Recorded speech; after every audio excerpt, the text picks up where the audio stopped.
नमस्कार, सत श्री अकाल, जय हिंद, आदाब। आज हम जिस बात की तरफ पंजाब की जनता का ध्यान दिलवाना चाहते हैं, हो सकता है उससे ज़्यादा जनता का ताल्लुक ना हो सकता नहीं होगा। अगर 3.5 करोड़ की आबादी है तो मेरा ख्याल है 2-2.5 करोड़ लोगों का जो मैं बात करने जा रहा हूं उनका कोई वास्ता होगा। लेकिन 10% आबादी 20 होगी जिसका मेरी बात से वास्ता होगा। दोस्तों, कोई भी अगर कहीं सभ्याचारक मेला होता है, कोई थिएटर होता है, कोई कवि सम्मेलन होता है, कोई काव्य गोष्ठी होती है, कोई मुशायरा होता है, कोई फनकार की परफॉर्मेंस होती है, कुछ भी मतलब आर्ट और कल्चर से जो रिलेटेड होती है, उसमें पैसा लगता है। क्योंकि शायर भी पैसा चाहिए, थिएटर वालों को भी पैसा चाहिए, फनकारों को भी पैसा चाहिए, गुलकारों को भी पैसा चाहिए। खाली पेट तो कोई जी नहीं सकता। वो पैसा किस तरह से फिर इन लोगों को दिया जाता है?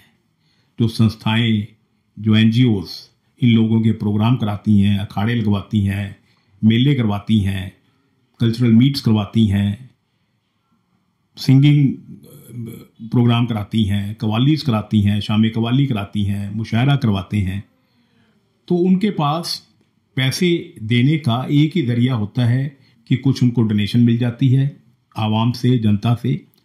कुछ पैसा सरकार अपने मंत्रियों द्वारा, पंजाब सरकार इनको ग्रांट दे देती है for the promotion of art and culture. तब जाकर ये मेले, ये सब कल्चरल चीज़ें हो पाती हैं। और ये जब से पंजाब बना है, हरियाणा बना है, राजस्थान बना है, तब से ये चीज़ें हो रही हैं। हम इसमें, इस फील्ड में हम 27 साल से काम कर रहे हैं। हमें हर एक वज़ीर ने, हर एक वज़ीर आला ने, यानी चीफ मिनिस्टर ने, कैप्टन साहब, मैडम भट्टल, परमिंदर ढींडसा, सुखदेव ढींडसा, राणा सोडी साहब, डॉक्टर बलबीर, सब ने हमें मौके में मौका हमें आर्ट और कल्चर की प्रमोशन के लिए ग्रांट दी है। कुछ पैसे हम डोनर से ले लेते हैं, कुछ पैसे इनसे लेकर हम बहुत अच्छे गायकी के, सूफी गायकी के, गज़ल गायकी के, मुशायरा वगैरह ये करवाते हैं। लेकिन हम जो पैसा हम इकट्ठा करके इन फनकारों को देते हैं, उस पे हमने कभी टिकट नहीं लगाया, कभी डोनर कार्ड नहीं लगाए, क्योंकि पैसा हमें मिलता है। इसलिए पैसे के ऊपर पैसा कमाना ये हमारा धर्म नहीं है, हमारा मजहब नहीं है। अब हुआ क्या, अक्टूबर में हमारा प्रोग्राम था, उसमें पद्मश्री उस्ताद अहमद हुसैन, मोहम्मद हुसैन दोनों भाइयों ने आके परफॉर्मेंस दी। डॉक्टर साहब, डॉक्टर बलबीर जो वज़ीर सेहत हैं, पटियाला से हैं, हमारे दोस्त भी हैं, वो आए। उन्होंने 2 लाख की ग्रांट हमें अनाउंस की। पहले जितनी की थी 2-3 साल पहले वो मिली। अब की बार पंजाब सरकार ने एक अमेंडमेंट कर दी है कि भी कोई भी वज़ीर, कोई भी मंत्री अपने डिस्क्रिशनरी फंड से आर्ट और कल्चर की प्रमोशन के लिए पैसे नहीं दे सकता किसी भी NGO को। फिर कह रहा हूँ, आर्ट और कल्चर की प्रमोशन के लिए पंजाब सरकार ने बैन लगा दिया है, कोई ग्रांट नहीं मिल सकती। इसका मतलब डायरेक्टली ये हुआ कि आर्ट और कल्चर पंजाब में अब आखिरी सांसें ले रहा है। अब गुरदास मान साहब परफॉर्म नहीं कर पाएंगे, अब सलीम साहब परफॉर्म नहीं कर पाएंगे, अब ज्योति नूरा परफॉर्म नहीं कर पाएगी। वो ठीक है, कंपनियों में वो जाके गा सकते हैं, लेकिन उससे आर्ट और कल्चर नहीं जिंदा रहता। आर्ट और कल्चर जिंदा रहता है कि लाइव परफॉर्मेंस में। जब तक आपको 10,000 5,000 लोग लाइव ना देखें, फनकार को भी तब मज़ा आता है और सुनने वालों को, देखने वालों को भी तब मज़ा आता है। रियल प्रमोशन आर्ट और कल्चर की तब होती है। तो इसका मतलब पंजाब सरकार ये चाहती है कि पंजाब में आर्ट और कल्चर मर जाए, ख़त्म हो जाए, दफन हो जाए। यही मतलब है ना। और फिर किस्मत की मार देखिए, फैसला करने वाला कौन? खुद एक फनकार, खुद एक स्टैंड अप कॉमेडियन। अगर वो आज चीफ मिनिस्टर हैं तो उस वजह से नहीं है कि पॉलिटिशियन थे, इस वजह से है क्योंकि वो आर्टिस्ट थे, एक फेमस आर्टिस्ट थे। फेमस क्यों हुए?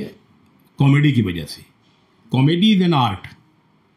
उन्होंने भी जहाँ जहाँ प्रोग्राम किए होंगे, बहुत जगह किए होंगे, उनको भी जो ऑर्गेनाइजर थे वो ऐसे पैसे देते थे जो सरकारों से ग्रांट मिलती थी, जेब से कोई नहीं दे सकता। तो इसका क्या आप समझेंगे कि मान साहब, मैं नाम ले रहा हूं भगवंत सिंह मान साहब से, वो चाहते हैं कि पंजाब में नादिर शाही राज हो जाए। ये मोहम्मद तुगलकी फरमान है सर।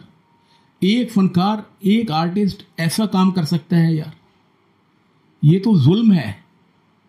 पंजाब में भंगड़ा, गिद्दा, ये रवायत है हमारी, मलवई गिद्दा, ये अगर नहीं होंगे तो पंजाब पंजाब नहीं रहेगा। आप ये कह रहे हो, आपकी सरकार ये कह रही है कि कंस्ट्रक्शन के लिए ले लो, ईंट, गारा, बड़ी बजरी, रेते के लिए पैसे मिल सकते हैं, लेकिन आर्ट और कल्चर के लिए नहीं। इससे बड़ा हंसी भी आती है, रोना भी आ रहा है। रोकर क्या करेंगे यार? तो हंसी में ही रोना है। तो मैं ये हैरान हो रहा हूं कि ऐसा फैसला भी हो सकता है कभी। ये गलत है मान साहब, इसको रिव्यू कीजिए और इसको रिवोक कीजिए। आदमी वही है जो अपनी गलतियों से सीखे। और ये पता नहीं कैसे हो गया, आपकी नॉलेज में शायद नहीं होगा। मैं जितने भी ये लोग वीडियो देखें 10-20, क्योंकि हमारी वीडियो बहुत ज़्यादा लोग नहीं देख पाते, क्योंकि हमारी वीडियोस डिफरेंट होती हैं, मुख्तलिफ होती हैं, वो लोगों को अच्छी नहीं लगती। जितने भी देखें, मैं उनसे हाथ जोड़कर गुजारिश करूंगा कि इसको ज़्यादा से ज़्यादा पॉपुलर करें, शेयर करें, ताकि बात सरकार तक पहुंचे। सरकार तक बात पहुंचेगी तभी इस बात पर अमल होगा कि ये शायद ये जो उन्होंने बैन लगाया है हट जाए। मैं जितनी संस्थाएं हैं जिनको मैं जानता हूं, जैसे हमारी बड़ी बहन है परमिंदर है, सियाल साहब हैं, जोगा साहब हैं, और कितने हैं, अपना केवल धारीवाल साहब जो थिएटर के शहंशाह हैं, उन सब से मैं गुजारिश करूंगा हाथ जोड़कर। सुनीता जी हैं, सुनीता धीर जो बहुत बड़ी फनकारा हैं, अदाकारा हैं, तो उन सब से मैं गुजारिश करूंगा कि ये कम से कम वो आगे आएँ और इस जो मैंने एक प्रयास कर रहा हूँ, कोशिश कर रहा हूँ, उसमें मेरा साथ दें और ये बात लिखकर चाहे सीएम को कन्वे करें, चाहे वीडियो को शेयर करके करें।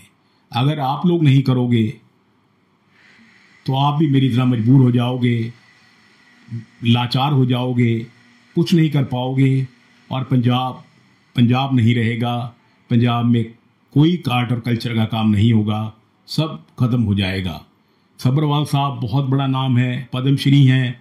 सब्रवाल साहब को मैं गुजारिश करता हूँ, मेरे फादर के समान हैं, कि वो मैं उनके पैरों को हाथ लगाकर पैरी पहना करके कह रहा हूँ, अंकल तुसी ज़रूर बोलो, इससे थोड़ा बोलना बहुत लाजमी है, क्योंकि तुसी भी ग्रांट लेने हो, जो थोनू ग्रांट नहीं मिलोगी किमें करोगे। बेशक थोड़ा मुंडा AIG तुम पैसे पूसे दे दिंदा होगा, अमीर है मुंडा, लेकिन फिर भी ग्रांट ज़रूरी है। अंकल बहुत बहुत शुक्रिया, बहुत बहुत शुक्रिया, थैंक यू।